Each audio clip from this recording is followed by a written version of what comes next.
Hello, कैसे हैं आप सब। मैं आपका मेंटर और आप देख रहे हैं लर्न इंग्लिश विदाउट रूल्स का एक नया और फ्रेश सेशन। जैसा कि आप सबको पता है, बारी है द हिंदू एडिटोरियल वोकैबुलरी की। एक बार फिर से कुछ नए शब्द के साथ हम आपके सामने उपस्थित हुए। चलिए सेशन को शुरू करेंगे। उससे पहले जो लोग इस चैनल पर नए हैं और वैसे पुराने लोग जिन्होंने अब तक चैनल को सब्सक्राइब नहीं किया है, प्लीज सब्सक्राइब कर लीजिए। बेल आइकन प्रेस करके नोटिफिकेशन कॉल पर रखना नहीं भूलिएगा, ताकि यहाँ से जो वीडियो अपलोड हो उसकी सूचना आपको मिले और कोई भी सेशन मिस ना हो। लाइक और शेयर करने में कंजूसी नहीं कीजिएगा। साथ में सेशन के दौरान अगर मन में कोई दुविधा हो, कोई आशंका उत्पन्न हो, तो कमेंट में लिख करके बताने से झिझकना नहीं है। कोशिश करेंगे जल्द से जल्द उसका आसान से आसान शब्दों में आंसर लेकर के आपके सामने उपस्थित हो। चलिए सेशन की शुरुआत करते हैं। लर्न इंग्लिश विदाउट रूल्स के सेशन में एक बार फिर से आप सबका तहे दिल से स्वागत है। उम्मीद है आप सब तैयार हैं। तो चलिए फटाफट सीखते हैं कुछ नए वर्ड्स। शुरू करते हैं as usual word of the day से। आज का जो वर्ड ऑफ द डे है वो 3 अक्षर का है और है मार। जी हां, मार वर्ब की तरह इस्तेमाल होता है और इसका मतलब होता है टू हार्म और डैमेज समथिंग गुड। क्या है? टू हार्म और डैमेज समथिंग गुड। अब देखिए, इसको अगर आप हंसी मजाक में भी अपने इंग्लिश में लाना चाहते हैं तो ला सकते हैं।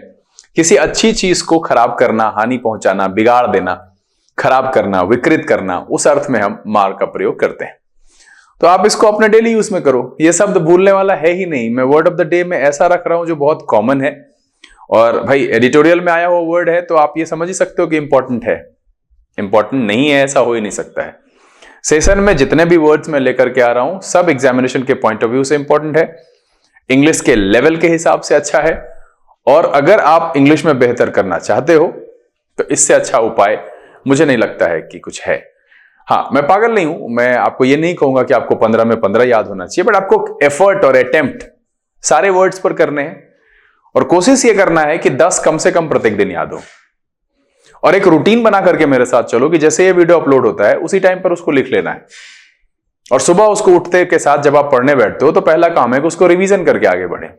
दिन में 1-2 बार रिवीजन करो और ऐसे शब्द को अपने रूटीन में डालो, यूज करो, तभी आप सीख सकते हो। और आप ये गौर करना और ध्यान देना, कुछ समय के बाद जब आपके पास वोकैबुलरी अच्छी खासी हो जाएगी, फिर आपके एग्जामिनेशन का लेवल कैसा रहता है और आपके मार्क्स में कितना इंप्रूवमेंट होता है।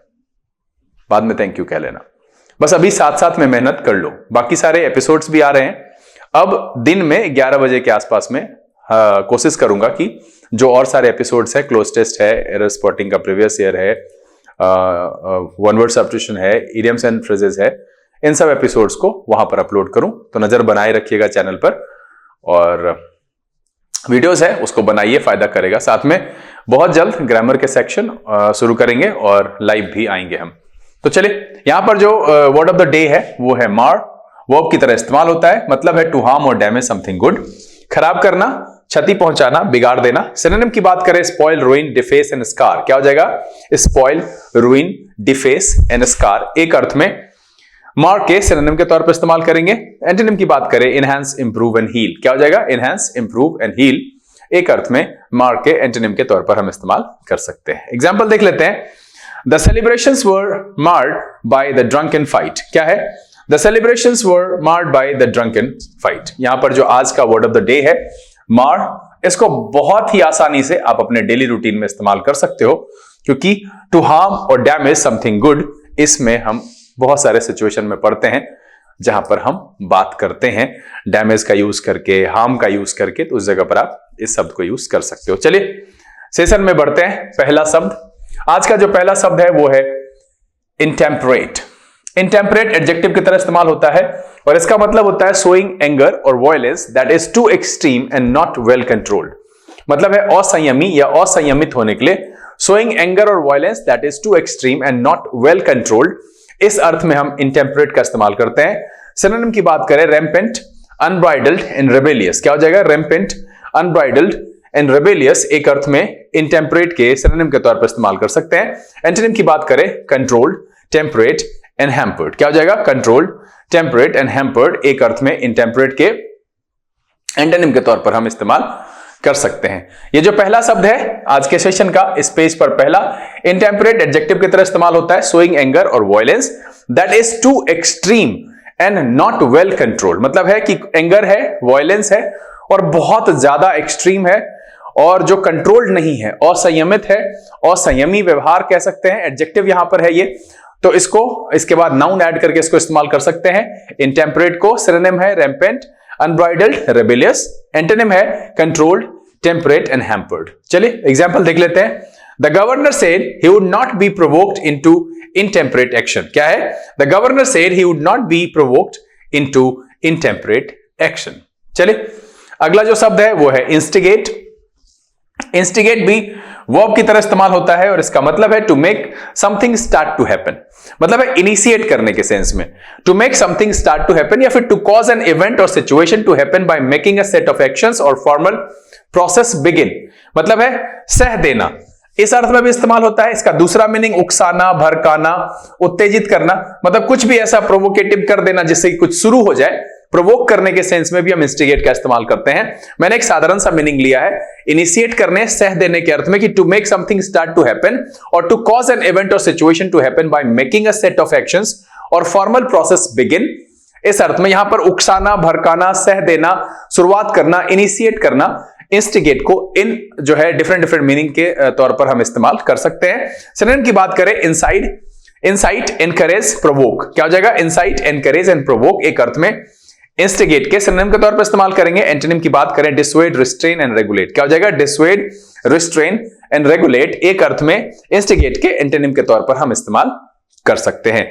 एग्जाम्पल देख लेते हैं। दे वर अक्यूज्ड ऑफ इंस्टिगेटिंग वायलेंस। क्या है? दे वर अक्यूज्ड ऑफ इंस्टिगेटिंग वायलेंस। यहां पर जो दूसरा शब्द आया है इस पेज पर वो है इंस्टिगेट।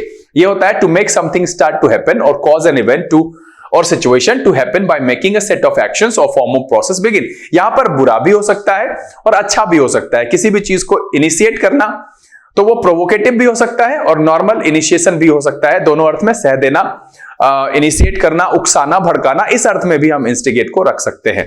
चले दूसरा जो है देखिए फिर यहां पर कि the government has instigated a programme of economic reform. अब यहां पर देखिए कि इनिशिएट करने के लिए क्या है? The government has instigated a programme of economic reform. तो ये दोनों अर्थ में प्रयोग किया जा सकता है, बुरा अच्छा दोनों सेंस में इंस्टिगेट को हम इस्तेमाल कर सकते हैं। चले अगला जो शब्द है वो है अनटेनेबल। ये एडजेक्टिव की तरह प्रयोग होता है और इसका मतलब होता है स्पेशली ऑफ अ पोजीशन और व्यू है, not able to be maintained और डिफेंडेड अगेंस्ट अटैक और ऑब्जेक्शन, मतलब है असमर्थनीय या अधिकार में न आने योग्य, है ना, जिसको कि हम क्या कर सकते हैं? Not able to be maintained और डिफेंडेड अगेंस्ट अटैक और ऑब्जेक्शन। और स्पेशली किस चीज के लिए कहा गया है? पोजीशन और व्यू के लिए कहा गया है। अनटेनेबल, जिसका समर्थन करना मुश्किल है। तो इनवैलिड, अनजस्टिफिएबल एंड एरोनियस क्या हो जाएगा? इनवैलिड, अनजस्टिफिएबल और एरोनियस इसके सिनोनिम के तौर पर इस्तेमाल करेंगे। एंटोनिम की बात करें, वैलिड, जस्टिफाइड एंड रीजनेबल। क्या हो जाएगा? वैलिड, जस्टिफाइड और रीजनेबल। अब देखिए वैलिड है तो समर्थन होगा, रीजनेबल है तो समर्थनीय होगा, जस्टिफाइड है तो भी समर्थनीय होगा। तो इस अर्थ में यहां पर ये valid, justified and reasonable antonym के तौर पर इस्तेमाल किया जा सकता है। एग्जाम्पल देख लेते हैं। This argument is clearly untenable. क्या है? This argument is clearly untenable. इस पेज पर जो पहला शब्द है वो है अनटेनेबल और अनटेनेबल का मतलब है specially of a position of view, not able to be maintained और डिफेंडेड अगेंस्ट अटैक और ऑब्जेक्शन, असमर्थनीय। इस अर्थ में हम अनटेनेबल का प्रयोग करते हैं। चलिए अगला जो शब्द है वो है अंडरकट। अंडरकट वर्ब की तरह प्रयोग होता है और इसका मतलब होता है टू डैमेज समथिंग और टू मेक इट फेल और to change less than a competitor, to charge less than a competitor. देखिए यहां पर दाम कम करने के अर्थ में है। इसका जो दूसरा मीनिंग है ना, चेंज नहीं चार्ज है, to charge less than a competitor. सबसे पहला तो मीनिंग है टू डैमेज समथिंग और टू मेक इट फेल, और दूसरा जो है to charge less than a competitor, मतलब किसी कॉम्पिटिटर से किसी चीज का दाम कम कर देना, उससे कम चार्ज करना। इस अर्थ में भी हम अंडरकट का प्रयोग करते हैं, मतलब है कमजोर बनाना या कम दाम पर बेचना। क्या है? कमजोर बनाना और कम दाम पर बेचना। अंडरकट दोनों अर्थ में प्रयोग होता है। ठीक है, सिनोनिम कहेंगे अंडरमाइन, वीकन एंड डैमेज। क्या हो जाएगा? Undermine, weaken and damage. Antonym की बात करें, गैल्वेनाइज, वाइटलाइज एंड फोर्टिफाई। क्या हो जाएगा? Galvanise, vitalise and fortify. Undercut के एंटोनिम के तौर पर हम इस्तेमाल कर सकते हैं। सिनोनिम की बात की, अंडरमाइन, वीकन एंड डैमेज। यहां पर इस पेज पर जो दूसरा शब्द है वो है अंडरकट, टू डैमेज समथिंग और टू मेक इट फेल और to charge less than a competitor, मतलब है कमजोर करना, कमजोर बनाना या फिर किसी प्रतियोगी से कम दाम पर बेचना, इस अर्थ में हम इस्तेमाल करते हैं अंडरकट का। एग्जाम्पल देख लेते हैं। He suspected it was an attempt to undercut his authority. क्या है? He suspected it was an attempt to undercut his authority. चलिए अगला जो शब्द है वो है ओवरटर्न। ओवरटर्न वर्ब की तरह प्रयोग होता है और इसका मतलब होता है to turn over so that the top is at the bottom, और to officially decide that a decision is wrong and change it. देखिए ये ओवरटर्न मैंने पिछले दिन किसी शब्द के सिनोनिम के तौर पर रखा था, तो मैं इसमें आगे बढ़ूं, एंटोनिम सिनोनिम लिखूं, उससे पहले मैं चाहता हूं कि आप ओवरटर्न का कौन सा शब्द मैंने पढ़ाया था कल, आप उसको कमेंट में लिखिए अगर आपने वो क्या याद किया है। मैं बस इतना कहूंगा कि मेरे साथ बने रहिए, आपका जो प्यार है वो बनाए रखिए, पसंद आता है लाइक कीजिए, शेयर कर दीजिए, लोगों तक पहुंचाइए, क्योंकि आपने ही इस चैनल को यहां तक पहुंचाया है और मुझ में इतनी हिम्मत दी है कि मैं ऐसे ऐसे एपिसोड्स करके ले आता हूं। सिंपल सी बात है। तो आप बने रहो, आप डिमांड करो, हम कोशिश करते हैं कि हम पूरा करें। चलिए तो यहां पर क्या है? ओवरटर्न का मतलब है to turn over so that the top is at the bottom, या फिर to officially decide that decision is wrong and change it. यहां पर दो अर्थ है कि उलट जाना या उलट देना, कानूनी रूप से गलत निर्णय को उलट या बदल देना, उलट देना या बदल देना, इस अर्थ में भी प्रयोग करते हैं ओवरटर्न का। आज जो इसका मैंने सिनोनिम लिया है वो दूसरे वाला कि कानूनी रूप से गलत निर्णय को उलट देना या बदल देना। Cancel, reverse, resend and repeal. क्या है? Cancel, reverse, resend and repeal एक अर्थ में ओवरटर्न के सिनोनिम के तौर पर इस्तेमाल करते हैं। मैंने यहां पर वो वाला लिखा ही नहीं है। हाँ, ये उलट देने के लिए मैंने पिछले दिन कोई शब्द बताया था, तो वो कमेंट में लिख करके मुझे बताइए। एंटोनिम की बात करें, allow, accept, continue and keep. क्या हो जाएगा? Allow, accept, continue and keep इसके एंटोनिम के तौर पर हम इस्तेमाल कर सकते हैं। एग्जाम्पल देख लेते हैं। The car overturn but the driver escaped unhurt. क्या है? The car overturn but the driver escaped unhurt. इस पेज पर जो पहला शब्द है वो है ओवरटर्न, मतलब होता है to turn over so that the top is at the bottom, या फिर to officially decide that a decision is wrong and change it. इस अर्थ में हम ओवरटर्न का प्रयोग करते हैं, मतलब है उलट जाना, उलट देना, या कानूनी रूप से गलत निर्णय को उलट देना या बदल देना। ठीक है, चलिए अगला जो शब्द है वो है एस्ट्यूट। एस्ट्यूट एडजेक्टिव की तरह इस्तेमाल होता है और इसका मतलब होता है very clever, good at judging people और सिचुएशंस। क्या है? Very clever, good at judging people और सिचुएशन, इस अर्थ में हम एस्ट्यूट का प्रयोग करते हैं। चतुर, होशियार, सयाना, व्यक्तियों या परिस्थितियों को परखने में जो कुशल होता है उसके लिए हम एस्ट्यूट शब्द का इस्तेमाल करते हैं। देखिए यह शब्द ऐसा है कि आप इसको अपने जीवन में इस्तेमाल करके याद रख सकते हैं। बहुत कठिन नहीं होता है बॉस शब्दों को याद रखना, बस आपको उसके साथ फैमिलियर होना पड़ेगा। आप पढ़ लेते हो, छोड़ देते हो, रिवीजन नहीं करते हो।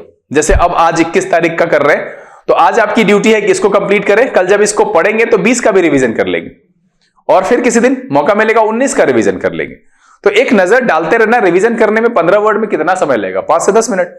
चूंकि आपने याद कर रखा है, आपने नोट डाउन कर रखा है, तो फिर रिवीजन करने में समय ज्यादा नहीं लगेगा। और रिवीजन नहीं करेंगे ना तो बहुत दिक्कत है, फिर कुछ नहीं, कोई फायदा नहीं। देखिए मेरे हिसाब से मैं समझता हूं कि दुनिया में पढ़ाई करना आसान है, पैसा कमाना आसान है, लेकिन उस पढ़ी गई चीजों को हमेशा अपने दिमाग में रखना, मेंटेन करना और कमाए गए पैसे को बचा लेना, अपने पास रखे रहना, उसको कैसे और बढ़ाएं, इसका उपाय करना, यह सबसे कठिन है। तो सबसे बड़ी बात है कि जो आप पढ़ रहे हो उसको बचाते हुए नया पढ़ो। आप नया पढ़ने के चक्कर में अगर पुराने को भूल जा रहे हो, उसको छोड़ दे रहे हो, तो फिर फायदा क्या है? टोटल आउटकम फिर तो वही रहा कि आप जो लास्ट में पढ़ रहे हो वही याद रहेगा, पिछला तो सब भूल जाओगे। इसीलिए रिवीजन बहुत जरूरी है। रिवीजन के बिना आपकी पढ़ाई अधूरी है।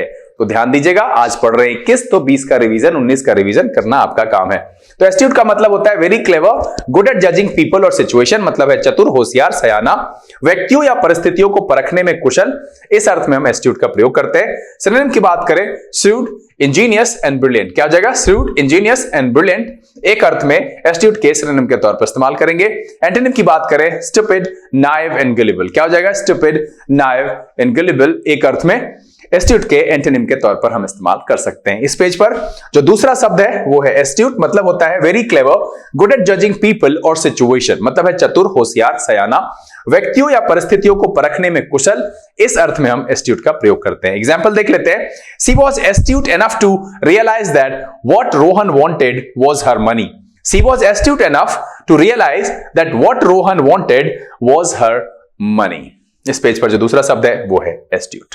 चलिए अगला जो शब्द है वो है सफरेज, नाउन की तरह इस्तेमाल होता है और इसका मतलब है the right to vote in an election, specially to vote for representatives in a government, है ना। मतलब है मताधिकार कहते हैं, मतदान देने का अधिकार कहते हैं। सफरेज का मतलब होता है मतदान का अधिकार, है ना। क्या है? The right to vote in an election, specially to vote for representatives in a government. Synonym franchise and vote. Antonym मुझे यहां पर लगा नहीं, क्या रखेंगे इसका? तो इसका जो सिनोनिम है फ्रेंचाइज एंड वोट। सफरेज मतदान देने का अधिकार, to the right to vote in an election, specially to vote for representatives in a government. Example देख लेते हैं। She wrote a book about the women's suffrage movement in America. क्या है? She wrote a book about the women's suffrage movement in America. इस page पर जो पहला शब्द आया है वो है suffrage, the right to vote in an election, specially to vote for representatives in a government. चलिए अगला जो शब्द है वो है क्रम्बल। क्रम्बल वर्ब की तरह प्रयोग होता है। क्रम्बल का मतलब होता है टू ब्रेक और make something break into very small pieces, to become weaker in strength और इन्फ्लुएंस। टुकड़े टुकड़े हो जाना या कर देना या कमजोर पड़ना, इस अर्थ में हम क्रम्बल का प्रयोग करते हैं। टू ब्रेक और make something break into very small pieces और to become weaker in strength और इन्फ्लुएंस, इस अर्थ में हम क्रम्बल का प्रयोग करते हैं। सिनोनिम की बात करें, स्प्लिंटर, पल्वराइज एंड डिसइंटीग्रेट। क्या हो जाएगा? Splinter, pulverise and disintegrate. अब मैं आप सबसे जानना चाहता हूं कि पल्वराइज का क्या मीनिंग होता है, कमेंट में लिख करके मुझे बताइएगा एग्जैक्ट मीनिंग। पल्वराइज का एक मीनिंग तो इस अर्थ में आ ही रहा है, एक दूसरा मीनिंग मैंने बताया था, वो आप कमेंट में लिख करके मुझे बताइएगा क्या है। सिनोनिम हो गया स्प्लिंटर, पल्वराइज एंड डिसइंटीग्रेट।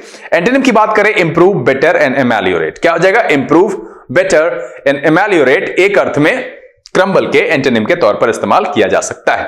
इस पेज पर जो दूसरा शब्द है वो है क्रम्बल, मतलब होता है टू ब्रेक और make something break into very small pieces और to become weaker in strength और इन्फ्लुएंस, इस अर्थ में इस्तेमाल करते हैं। टुकड़े टुकड़े हो जाना या कर देना या कमजोर पड़ना, इस अर्थ में हम इस्तेमाल करते हैं क्रम्बल का। एग्जाम्पल देख लेते हैं। The walls of the church are beginning to crumble. क्या है? The walls of the church are beginning to crumble. चले अगला जो शब्द है वो है पॉम्पस। पॉम्पस एडजेक्टिव की तरह इस्तेमाल होता है। इसका मतलब होता है showing that you think you are more important than other people, for example by using long words that sound impressive. मतलब है कि आप ऐसा दिखाते हो कि आप और लोगों से इंपॉर्टेंट हो। एग्जाम्पल के लिए आप जो है बड़े बड़े शब्द, इंप्रेसिव शब्द इस्तेमाल करते हो, साउंड इंप्रेसिव हो उस वैसा शब्द इस्तेमाल करते हो, तड़क भड़क वाला या आडंबरपूर्ण, इस अर्थ में हम इस्तेमाल करते हैं पॉम्पस का। सिनोनिम कहें, ग्रैंडियोस, बोस्टफुल एंड ब्रेगार्ट। क्या हो जाएगा? ग्रैंडियोस, बोस्टफुल एंड ब्रेगार्ट एक अर्थ में पॉम्पस के सिनोनिम के तौर पर इस्तेमाल करेंगे। एंटोनिम की बात करें, मॉडेस्ट, हम्बल एंड सिपिस। क्या हो जाएगा? मॉडेस्ट, हम्बल एंड सिपिस एक अर्थ में पॉम्पस के एंटोनिम के तौर पर हम इस्तेमाल कर सकते हैं। इस पेज पर आने वाला जो पहला शब्द है वो है pompous, showing that you think you are more important than other people, for example by using long words that sound impressive। तड़क भड़क वाला या आडंबरपूर्ण, इस अर्थ में हम पॉम्पस का प्रयोग करते हैं। सिनोनिम है ग्रैंडियोस, बोस्टफुल एंड ब्रेगार्ट। एंटोनिम है मॉडेस्ट, हम्बल एंड सिपिस। एग्जाम्पल देख लेते हैं। His speech sounded very pompous and self congratulatory. क्या है? His speech sounded very pompous and self congratulatory. इस पेज पर जो पहला शब्द आया वो है पॉम्पस, मतलब होता है showing that you think you are more important than other people, for example by using long words that sound impressive। मतलब है तड़क भड़क वाला या आडंबरपूर्ण।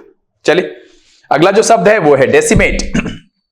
डेसिमेट वर्ब की तरह प्रयोग होता है। इसका मतलब होता है टू बैडली डैमेज समथिंग और मेक समथिंग वीकर और to kill large numbers of animals, plants और people in a particular area. मतलब है टू बैडली डैमेज समथिंग और मेक समथिंग वीकर, है ना।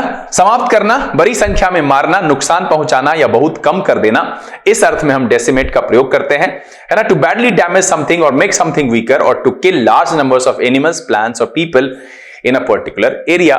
इस अर्थ में डेसिमेट का प्रयोग करते हैं। सिनोनिम कहेंगे एलिमिनेट, एक्सटिंग्विश एंड इरेडिकेट। क्या हो जाएगा? एलिमिनेट, एक्सटिंग्विश एंड इरेडिकेट एक अर्थ में डेसिमेट के सिनोनिम के तौर पर इस्तेमाल कर सकते हैं। एंटोनिम की बात करें, create, construct, build and make.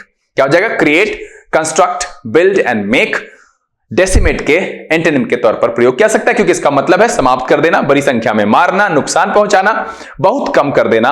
तो यहां पर एक अर्थ में जो है antonym create, construct, build and make रखा जा सकता है। डेसिमेट इस पेज पर आने वाला दूसरा शब्द है, जिसका मतलब है टू बैडली डैमेज समथिंग और मेक समथिंग वीकर और to kill large numbers of animals, plants और people in a particular area. Example देख लेते हैं। The rabbit population was decimated by the disease. The rabbit population was decimated by the disease. चलिए अगला जो शब्द है वो है ट्रेवल। ट्रेवल नाउन की तरह इस्तेमाल होता है और बड़ा ही शानदार वर्ड है, मुझे तो अच्छा लगा। ट्रेवल का मतलब होता है अ डिफिकल्ट और अनप्लेजेंट एक्सपीरियंस और situation that involves a lot of effort, difficulty and suffering. मतलब है कि ये एक ऐसा डिफिकल्ट, अनप्लेजेंट एक्सपीरियंस है, सिचुएशन है जहां पर कि बहुत सारा एफर्ट लगाना पड़ा हो, बहुत परेशानी हुई हो, बहुत झेलना पड़ा हो, वैसे सिचुएशन के लिए हम ट्रेवल का इस्तेमाल करते हैं। मतलब है कठोर या अप्रिय अनुभव जिसमें परिश्रम, प्रयास, पीड़ा शामिल है, कष्ट या घोर श्रम, इस अर्थ में हम ट्रेवल का प्रयोग करते हैं। इसका एक सटीक उदाहरण है कि जब कोई मां किसी बच्चे को जन्म दे रही होती है, वो मैं पेट फार, कैंची चलाओ और सिलाओ सिस्टम की बात नहीं कह रहा हूं, एक नेचुरल जो वो जिस तरीके से प्राकृतिक तौर पर बच्चे को जन्म देती है, वो जो जहां पर वो सिचुएशन होता है जिसमें बहुत सारा एफर्ट, बहुत सारी परेशानियां और बहुत दर्द झेलना पड़ता है, उस सिचुएशन के लिए आप ट्रेवल का एक एग्जाम्पल उसको रख सकते हैं। ट्रेवल वहां पर यूज किया जा सकता है। अब देखिए, मैं यहां पर ज्यादा कुछ नहीं बोलूंगा। मैंने यहां पर कहा कि कैंची मार सिस्टम, हाँ आजकल के डॉक्टर्स ऐसे कहना नहीं चाहिए, लेकिन समझ में नहीं आता है वो ना। और पेशेंट की भी बात कहूंगा कि दोनों परेशानियां झेलना नहीं चाहते हैं, वो चाहते हैं कि बस शरीर नहीं हुआ, कपड़ा हो गया, किधर से भी फाड़ दो, किधर से भी सिल दो। मैं बस यही कहता हूं कि ऐसे, मैं यहां से ज्यादा ज्ञान नहीं दूंगा क्योंकि ज्ञान देने के लिए पॉडकास्टर्स भरे पड़े हैं, वहां पर आए हुए लोग, कोई कहते हैं ये मत खाओ, कोई कहते हैं वो मत खाओ, कोई कहते हैं इतने बजे सो जाओ, कोई कहते हैं इतने उल्टा लटक जाओ, ठीक है, कुछ दिन बोलेंगे कि धरती पर जीना ही छोड़ दो, हद हो गई है। तो मैं बस इतना ही कहूंगा कि आप वो करो जो आपके शरीर के लिए सही है, आपको लगता है कि आप उससे हेल्दी रहते हो, और आप समझो, आप ऑब्जर्व करो कि आपके शरीर को क्या चाहिए, ये बेहतर है। और विद्यार्थी के जीवन में दो चीज बहुत जरूरी है कि वो अपने स्वास्थ्य का ध्यान रखे और प्रत्येक दिन कुछ नया सीखे। अगर वो ये नहीं करता है तो फिर वो विद्यार्थी है नहीं, क्योंकि आप सोचो कि आप बहुत मेहनत कर रहे हो और अपने स्वास्थ्य को अपने ताक पे रख दिया है, और एग्जामिनेशन के दिन ही भगवान न करे और आप बीमार पड़ गए, तो फिर उस मेहनत का क्या फायदा। तो इसीलिए सबसे पहले जरूरी है आपका स्वस्थ रहना, क्योंकि आफ्टर ऑल ये शरीर है, तभी आप हैं, आपकी ख्याति है, आपके द्वारा प्राप्त की गई चीजें हैं। चलिए वापस आते हैं। ट्रेवल का क्या मतलब है? अ डिफिकल्ट और अनप्लेजेंट एक्सपीरियंस और situation that involves a lot of effort, difficulty and situation. Synonym देख लेते हैं। Toil, exertion, anguish and pain. क्या है? एक अर्थ में हम toil, exertion, anguish and pain को ट्रेवल के सिनोनिम के तौर पर रख सकते हैं। एंटोनिम की बात करें, ease, rest, comfort and pleasure. क्या हो जाएगा? Ease, rest, comfort and pleasure एक अर्थ में ट्रेवल के एंटोनिम के तौर पर रखा जा सकता है। चलिए फटाफट यहां पर एग्जाम्पल की तरफ बढ़ते हैं। द फार्मर बार्टर्ड, अरे नहीं, ये आज का एग्जाम्पल नहीं है, ये जिस दिन मैंने बार्टर पढ़ाया था उसका एग्जाम्पल है, मैं यहां पर देता हूं। The team despite their recent travels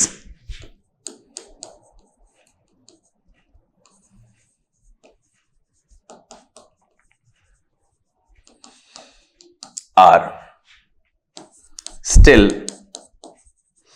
in the game। क्या है? एग्जाम्पल के तौर पर मैंने यहां पर कहा कि the team despite their recent travels are still in the game.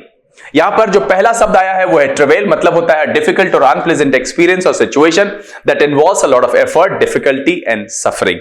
मतलब है कष्ट, घोर श्रम, ऐसा अनुभव जिसमें बहुत परिश्रम, प्रयास और पीड़ा शामिल है, उसको हम ट्रेवल कहते हैं। एग्जाम्पल के तौर पर मैंने रखा the team despite their recent travels are still in the game. चलिए अगला जो शब्द है वो है रिपील। ये नाउन और वर्ब दोनों तरीके से प्रयोग होता है। इसका मतलब है to officially make a law no longer valid.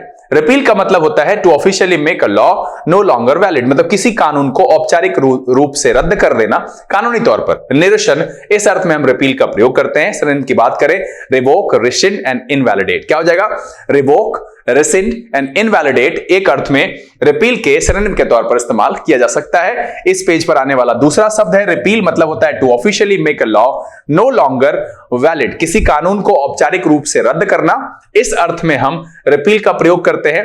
निरसन कहते हैं, सिनोनिम है रिवोक, रिसिंड, इनवैलिडेट। एंटोनिम की बात करें इंट्रोड्यूस, इनेक्ट एंड रेटिफाई। क्या हो जाएगा? इंट्रोड्यूस, इनेक्ट एंड रेटिफाई एक अर्थ में रिपील के एंटोनिम के तौर पर इस्तेमाल किया जा सकता है। चलिए फटाफट एग्जांपल देख लेते हैं। Previous effort to repeal the law have failed. क्या है? Previous effort to repeal the law have failed. इस पेज पर जो दूसरा शब्द आया है वो है रिपील, मतलब होता है to officially make a law no longer valid. Revoke, rescind इस अर्थ में हम रिपील का प्रयोग करते हैं। निरस्त करना, किसी कानून को औपचारिक रूप से रद्द करना, इस अर्थ में रिपील का प्रयोग किया जाता है।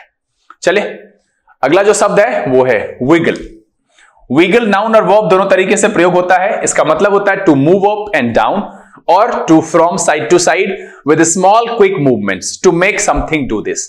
मतलब है कुलबुलाना, छटपटाना, हिलना या हिलना डुलना, है ना, हिलाना डुलाना। इस अर्थ में हम क्या करते हैं? विगल का प्रयोग करते हैं। सिनोनिम की बात करें jiggle, wriggle, wag and Jacques. क्या हो जाएगा? Jiggle, wriggle, wag and Jacques एक अर्थ में विगल के सिनोनिम के तौर पर इस्तेमाल करेंगे। एंटोनिम में rest, relax, calm and unwind. क्या हो जाएगा?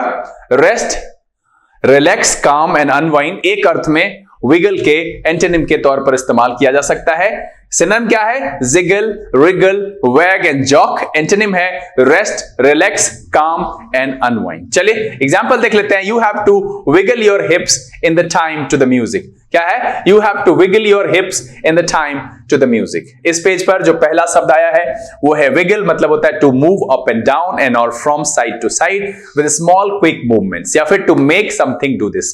कुलबुलाना, छटपटाना, हिलना, हिलाना या डुलाना, इस अर्थ में हम विगल का प्रयोग करते हैं। You have to wiggle your hips in the time to the music. चलिए अगला जो शब्द है वो है ट्यूटलेज। ट्यूटलेज नाउन की तरह इस्तेमाल होता है और इसका मतलब होता है the state of being protected, controlled by another person, country और ऑर्गेनाइजेशन, या फिर हेल्प, एडवाइस और teaching about how to do something. दो अर्थ में प्रयोग होता है। The state of being protected, controlled by another person, country and organisation, मतलब किसी के द्वारा कंट्रोल्ड हो, संरक्षित हो, उस अर्थ में प्रयोग करते हैं ट्यूटलेज का। और हेल्प, एडवाइस और teaching about how to do something, इस अर्थ में भी हम ट्यूटलेज का प्रयोग करते हैं। संरक्षित या नियंत्रित, अध्यापन, सलाह या दिशा निर्देश, ये दो अलग अलग मीनिंग है। संरक्षित और नियंत्रित एक अलग मीनिंग है। अध्यापन, सलाह और दिशा निर्देश ये ट्यूटलेज का एक अलग मीनिंग है। दोनों अर्थ में ट्यूटलेज का प्रयोग करते हैं। सिनोनिम की बात करें केयर, सुपरविजन एंड गार्डियनशिप, है ना, care, supervision and guardianship. Antonym की बात करें फ्रीडम, लिबर्टी एंड नेग्लेक्ट। एक अर्थ में freedom, liberty and neglect tutelage के एंटोनिम के तौर पर इस्तेमाल किया जा सकता है। इस पेज पर जो दूसरा शब्द है वो है ट्यूटलेस, मतलब होता है the state of being protected, controlled by another person, country और ऑर्गेनाइजेशन, या फिर कह सकते हैं हेल्प, एडवाइस और teaching about how to do something. मतलब है संरक्षित या नियंत्रित, पहला मीनिंग है ट्यूटलेस का। दूसरा है अध्यापन, सलाह या दिशा निर्देश, इस अर्थ में भी हम ट्यूटलेस का प्रयोग करते हैं। सिनोनिम की बात की मैंने care, supervision and guardianship. Antonym है फ्रीडम, लिबर्टी एंड नेग्लेक्ट। चलिए एग्जाम्पल देख लेते हैं। Under his tutelage she regained her interest in literature. क्या है? Under his tutelage she regained her interest in literature. तो यहां पर दो शब्द आए, पहला विगल, दूसरा ट्यूटलेज। चलिए अगला जो शब्द है वो है अपॉलिंग। अपॉलिंग एडजेक्टिव की तरह इस्तेमाल होता है और इसका मतलब होता है shocking and very bad. Appalling का मतलब होता है शॉकिंग एंड वेरी बैड, मतलब भय और विस्मय उत्पन्न करने वाला, भयंकर या घटिया। इस अर्थ में हम अपॉलिंग का प्रयोग करते हैं। सिनोनिम की बात करें हॉरिफिक, ऑफुल एंड एट्रोसियस। क्या हो जाएगा? हॉरिफिक, ऑफुल एंड एट्रोसियस एक अर्थ में अपॉलिंग के सिनोनिम के तौर पर इस्तेमाल करेंगे। एंटोनिम की बात करें एडमायरेबल, एक्सेलेंट एंड गुड, एक अर्थ में अपॉलिंग के एंटोनिम के तौर पर प्रयोग किया जा सकता है। इस पेज पर आने वाला पहला शब्द है अपॉलिंग, मतलब होता है शॉकिंग एंड वेरी बैड, भय और विस्मय उत्पन्न करने वाला, भयंकर या घटिया। Horrific, awful and atrocious, admirable, excellent and good जो है ये इसका एंटोनिम होगा। हॉरिफिक, ऑफुल एंड एट्रोसियस इसका सिनोनिम होगा। एग्जांपल देख लेते हैं। Prisoners were kept in the most appalling conditions. क्या है? Prisoners were kept in the most appalling conditions. यहां पर पहला शब्द है अपॉलिंग, मतलब होता है शॉकिंग एंड वेरी बैड। चलिए सेशन का आखिरी शब्द यह है कोवेनेंट।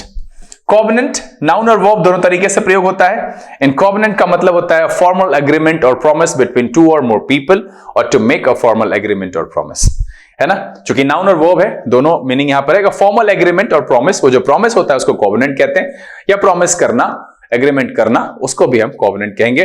प्रतिज्ञा पत्र, कानूनी समझौता पत्र या लिखित वचन देना, उसको हम कहते हैं कॉवेनेंट। सिनोनिम की बात करें, contract, treaty, pact and pledge. क्या हो जाएगा? Contract, treaty, pact and pledge एक अर्थ में कॉवेनेंट के सिनोनिम के तौर पर इस्तेमाल करेंगे। एंटोनिम की बात करें, डिसएग्री, डिफर एंड डिसेंट। क्या हो जाएगा? डिसएग्री, डिफर एंड डिसेंट एक अर्थ में कॉवेनेंट के एंटोनिम के तौर पर इस्तेमाल किया जा सकता है। इस पेज पर जो दूसरा शब्द आया है वो है कॉवेनेंट। सेशन का आखिरी शब्द है, अ फॉर्मल एग्रीमेंट और प्रॉमिस बिटवीन टू और मोर पीपल और to make a formal agreement और प्रॉमिस। इस अर्थ में हम कॉवेनेंट का प्रयोग करते हैं। सिनोनिम है contract, treaty, pact and pledge. Antonym है disagree, differ and dissent covenant के लिए, जो यहां पर रखा मैंने। एग्जांपल देख लेते हैं। When a covenant is made then to break it is unjust. क्या है? Break it is unjust. क्या है? When a covenant is made then to break it is unjust. यहां पर जो सेशन का आखिरी शब्द है वो है कॉवेनेंट, मतलब होता है फॉर्मल एग्रीमेंट और प्रॉमिस बिटवीन टू और मोर पीपल। प्रतिज्ञा पत्र, कानूनी समझौता पत्र या लिखित वचन देना, इस अर्थ में हम कॉवेनेंट का प्रयोग करते हैं। उम्मीद है कि आज के सेशन में जो कुल 16 एक word of the day, total 17 शब्द आपने पढ़े, इसमें से अमूमन लगभग सबके सब नए थे, सबको पढ़ के मजा आया और आपने सक्सेसफुली सबको नोट डाउन किया, समझ लिया। अगर ये सेशन पसंद आया तो आप इसको लाइक कर दीजिए। अब तक चैनल सब्सक्राइब नहीं किया तो प्लीज सब्सक्राइब कर लीजिए। बेल आइकन प्रेस करके नोटिफिकेशन कॉल पर रखना नहीं भूलिएगा। लाइक और शेयर कर दीजिएगा, ये बार बार मैं कहता हूं। साथ में आप इसको जितने ज्यादा दूर तक पहुंचा सके कोशिश करें सोशल मीडिया के आप स्टेटस वगैरह पर इसको डाल सके तो चैनल के लिए अच्छा होगा। खैर, बहरहाल समय यहां से विदा लेने का। बहुत जल्द इस तरह के एपिसोड के साथ फिर आपके सामने उपस्थित होऊंगा। तब तक के लिए आप घर में रहिए, अपना और अपने परिवारजन का ख्याल रखिए, खुश रहिए, मस्त रहिए, लेकिन पढ़ते लिखते जरूर रहिएगा। Learning without rules, this is BK Singh signing off. Keep reading, keep practising. Thank you, God bless you.